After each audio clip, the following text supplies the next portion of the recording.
Hello and welcome to BYJU'S Exam Prep IAS. I welcome you all to the daily quiz for 14 January 2023. We'll discuss some interesting questions and some facts for your preparation.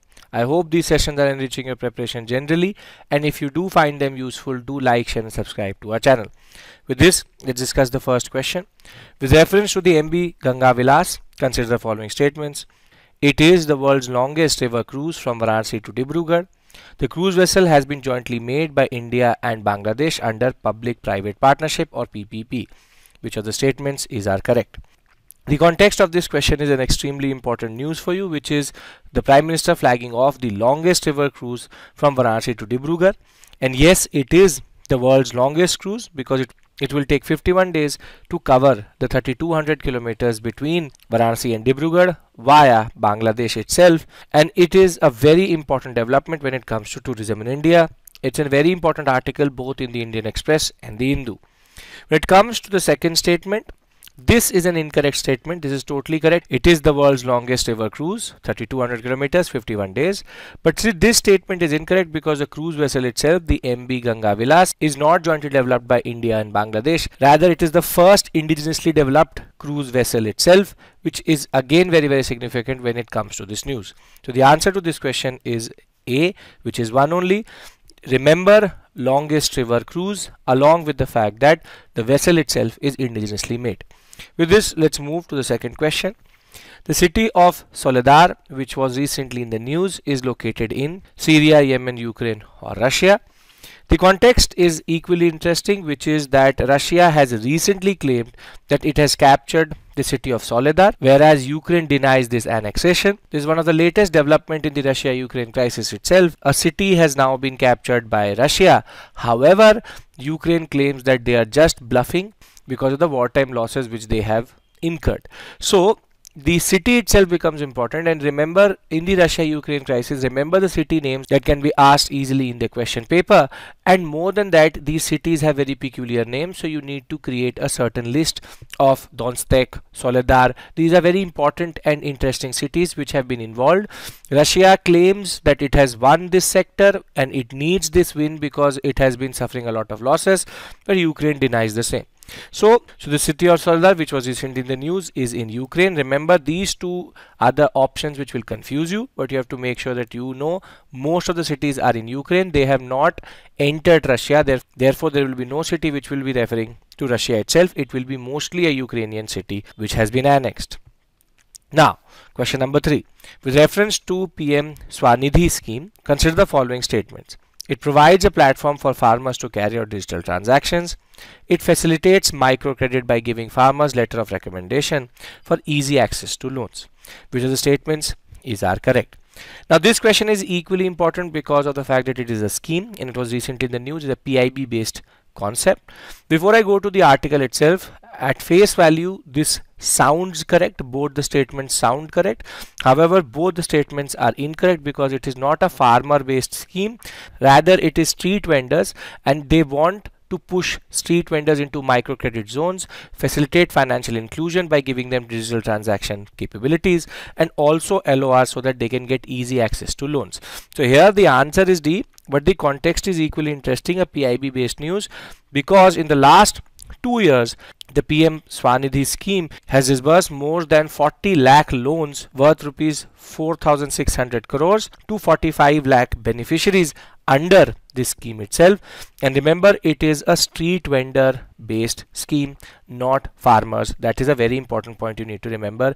And these schemes become important because from time to time, both the Hindu and the Indian Express has quoted the PM SVANidhi scheme itself. With this, let's move to the last question before we go to the previous year question. With reference to Mission Life, which was recently in the news, consider the following statements. It has been launched jointly by the Ministry of Health and Family Welfare and Ministry of Environment, Forest and Climate Change. It sensitizes people about sustainable livelihood via green talk and green pledges. Which of the statements are correct? Now again, this is a very important news because it is linked to the Ministry of Environment, Forest and Climate Change. This is a totally incorrect statement. The Ministry of Health, Family Welfare is not involved. Rather, it is only the Ministry of Environment, Forest and Climate Change, and we'll talk about the organization. And yes, it is trying to sensitize people via green talks and green pledges about sustainable livelihood, green practices in that sense. So the answer is 2 only. So what is the context? The context is that the National Museum of Natural History has just recently organized a very important workshop, Mission Life, where an awareness program has been put in on the birth anniversary of Swami Vivekanand at the Dayal Singh College in New Delhi, and it talks about sustainable livelihood, and there have been green talks and green pledges across India under the National Museum of Natural History. So remember, the National Museum of Natural History, which is a subsidiary or a office within the Ministry of Environment, Forest and Climate Change, and you need to remember this because this organization is also in the news. So we did 4 questions, very important ones. First, we tried to understand the cruise vessel and the cruise which has been launched by the Prime Minister. There you have to remember that it is the world's longest river cruise itself, 51 days, 3200 kilometers. Thereafter, we moved to the Ukraine-Russia crisis, in which the Saledar City comes into picture. Remember the name. Then we discussed PM SVANidhi scheme, and now we have discussed Mission Life. Both are very important terms for the examination. Remember them. With this, let's move to the previous year question. With reference to the G20 common framework, consider the following statements. G20 is in the news. India has the presidentship, so it is a very important question. Now, it is an initiative endorsed by the G20 together with the Paris Club. It is an initiative to support low-income countries with unsustainable debt. Which of the statements are correct? The question is interesting. Remember, G20, very, very important. India's presidency has now brought it into the forefront. Is it an initiative endorsed by the Paris Club? Yes, it is.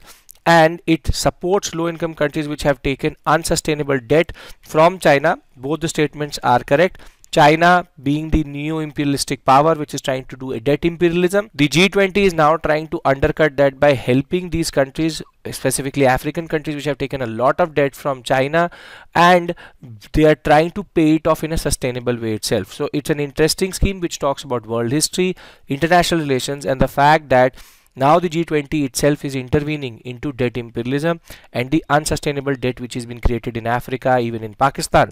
So both statements correct. Remember Paris Club and the fact that how this is trying to undercut the Chinese.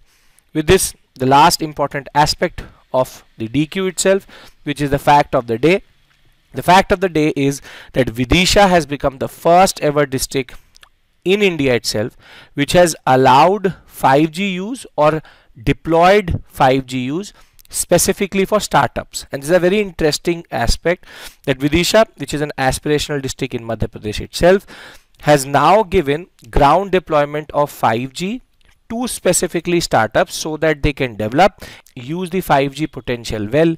And the Vidisha district administration, the Department of Telecommunications, have come together to use this potentiality of 5G to give it to startups so that Vidisha itself can become a hub for startups and entrepreneurship can get a boost in that sense. Remember, Vidisha is the district, and this is a very important aspect wherein technology, administration, governance is coming together, and startup and small and medium enterprises are getting the much needed attention when it comes to technology and access to technology. With this, I would like to end the session. Thank you so much for your patience. I will see you in the next video. Take care. Bye-bye.